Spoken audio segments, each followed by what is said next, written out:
नमस्कार भक्तों, स्वागत है हमारे चैनल वैदिक विचार में। भक्तों, निर्जला एकादशी साल 2025 में कब मनाई जाएगी? 6 जून को या फिर 7 जून को निर्जला एकादशी का व्रत किस दिन रखना सर्वश्रेष्ठ होगा? क्योंकि इस बार निर्जला एकादशी की तिथि 2 दिन पड़ रही है। जिस वजह से निर्जला एकादशी का व्रत किस दिन रखा जाए, इसको लेकर बहुत कंफ्यूजन की स्थिति बनी हुई है।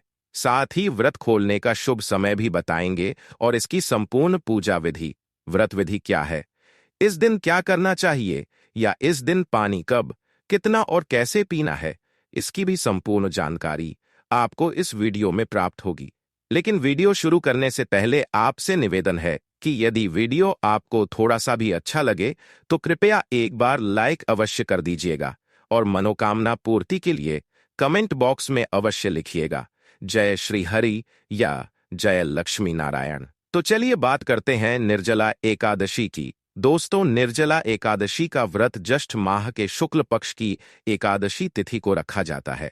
इसे भीमसेनी एकादशी भी कहते हैं, क्योंकि इस एकादशी का व्रत महाबली भीम ने भी किया था। जेठ के महीने में गर्मी बहुत ज्यादा रहती है, जिस कारण जल की आवश्यकता भी बढ़ जाती है। इसलिए कहा जाता है कि जेठ मास में ज्यादा से ज्यादा जल का दान करना चाहिए। दोस्तों, निर्जला एकादशी में विष्णु भगवान की पूजा का विशेष महत्व होता है। इस व्रत को रखना बहुत अधिक फलदायी और पुण्यदायी माना गया है। मान्यता है कि निर्जला एकादशी का व्रत करने से जातक को साल की सभी 24 एकादशी व्रत करने के जितना फल प्राप्त होता है। दोस्तों, यह व्रत बहुत ही कठिन होता है।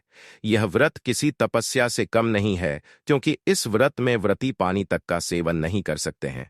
यह व्रत निर्जल और निराहार किया जाता है। इसलिए निर्जला एकादशी का व्रत बेहद कठिन होता है, क्योंकि इस समय तेज गर्मी होती है और इस व्रत में पानी पीना भी वर्जित होता है।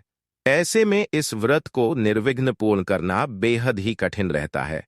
निर्जला एकादशी के दिन जरूरत पड़ने पर पानी कब, कितना और कैसे पीना है, यह जानने से पहले निर्जला एकादशी का व्रत कब करना है, पारण कब किया जाएगा, यह जान लेते हैं। चलिए अब जानते हैं कि साल 2025 में निर्जला एकादशी का व्रत कब रखा जाएगा, किस दिन व्रत रखना सर्वश्रेष्ठ रहेगा और व्रत का पारण कब किया जाएगा। पारण करने का सही समय क्या है, तो आपको बता दें कि साल 2025 में निर्जला एकादशी का व्रत 2 दिन रखा जाएगा, क्योंकि इस बार एकादशी तिथि 2 दिन पड़ रही है। हम आपको बताएंगे कि किस दिन किस व्यक्ति को व्रत रखना चाहिए। कब व्रत रखना श्रेष्ठ होगा, तो आपको बता दें कि ज्येष्ठ माह के शुक्ल पक्ष की एकादशी तिथि की शुरुआत 6 जून 2025 की प्रातःकाल 2:15 पर हो रही है और एकादशी तिथि की समाप्ति 7 जून को हो रही है। 2025 की प्रातःकाल 4:47 पर होगी, तो इस हिसाब से एकादशी का व्रत 2 दिन रखा जाएगा।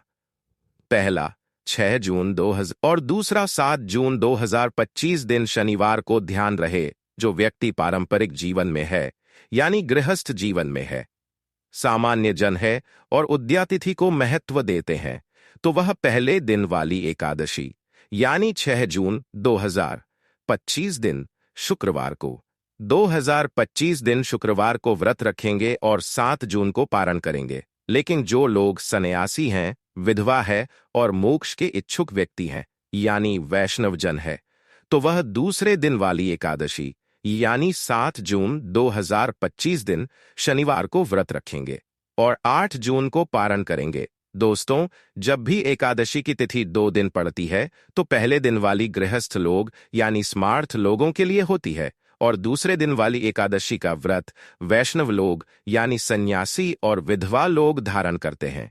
इसीलिए जो गृहस्थ लोग हैं, वह अपना व्रत 6 जून को ही रखें और 7 जून को व्रत का पारण करें, यही सर्वश्रेष्ठ रहेगा। चलिए अब जानते हैं कि जो लोग 6 जून 2025 को व्रत रखेंगे, तो वह पारण कब करेंगे, व्रत पारण का समय क्या रहेगा।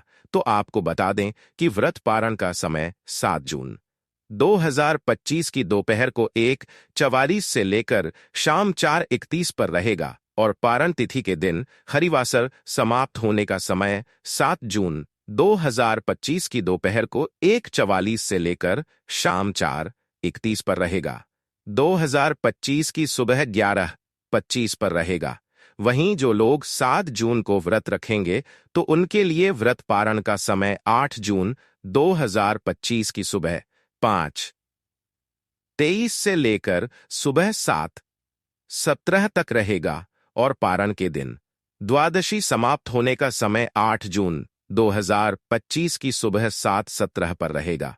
चलिए अब जानते हैं कि निर्जला एकादशी में यदि आपको पानी पीने की आवश्यकता हो तो आपको पानी कब, कितना और कैसे पीना चाहिए।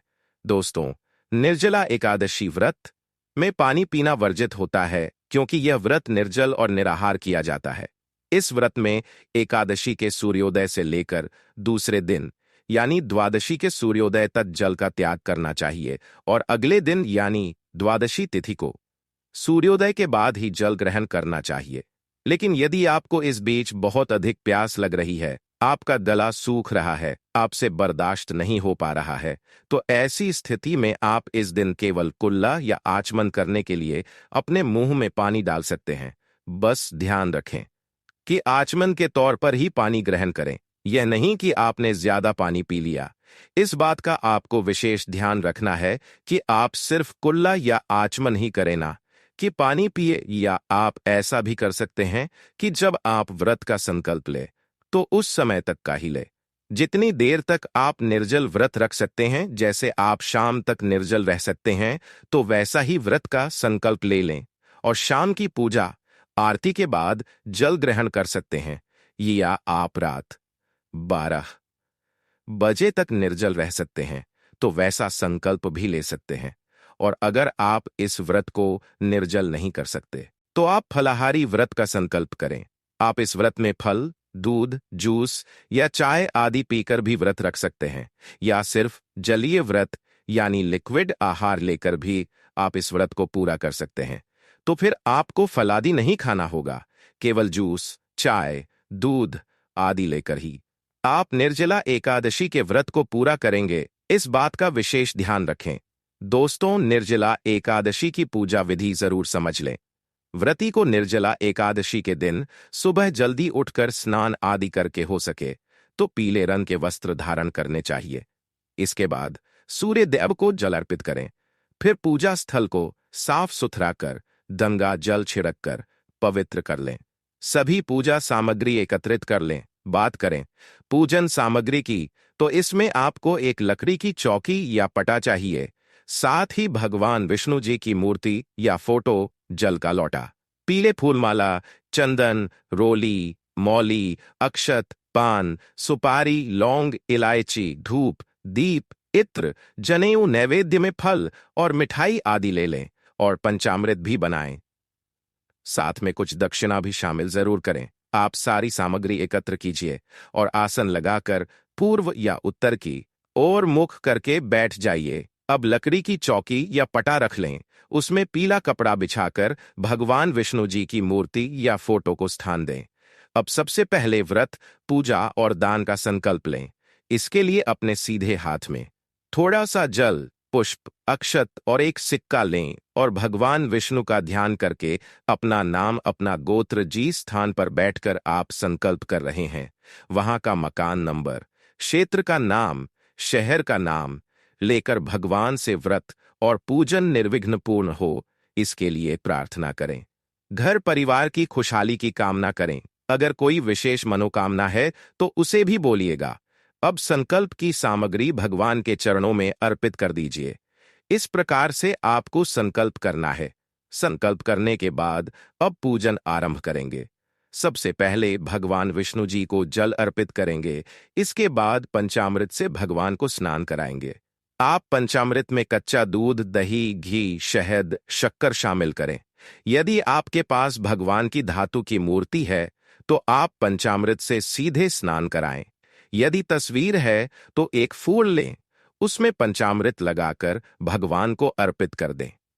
पंचामृत से स्नान करने के बाद पुनः शुद्ध जल से स्नान कराएं, यानी शुद्ध जल अर्पित करें। अब भगवान को वस्त्र के रूप में मौली का टुकड़ा अर्पित कीजिएगा। अब भगवान को यज्ञोपवीत यानी जनेऊ अर्पित करेंगे।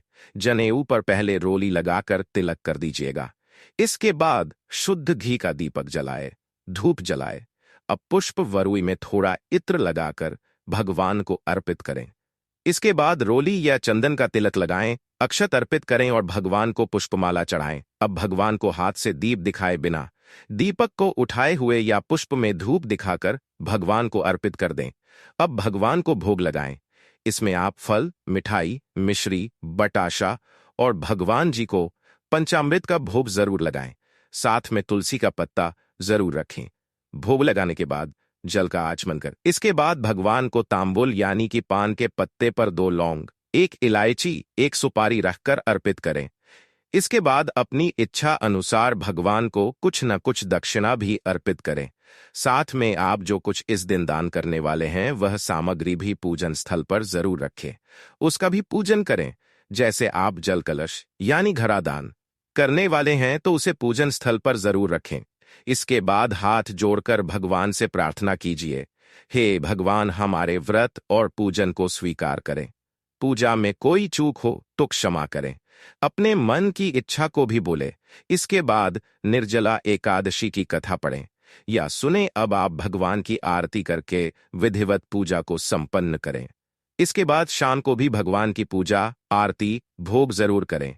फिर रात्रि में जागरण करके श्रीहरि के नाम का भजन करना चाहिए।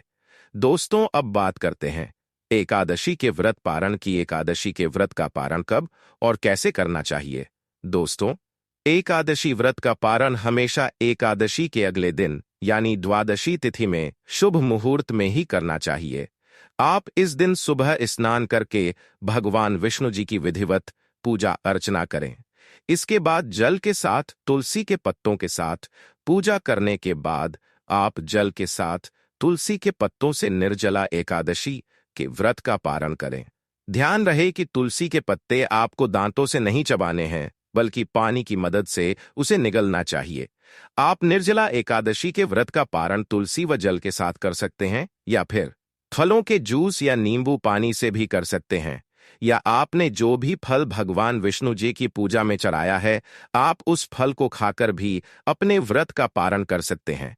अगर ये बात आपको थोड़ी सी भी काम की लगी हो तो कमेंट में लिखिए जय माता लक्ष्मी, जिससे माता लक्ष्मी की कृपा बनी रहे।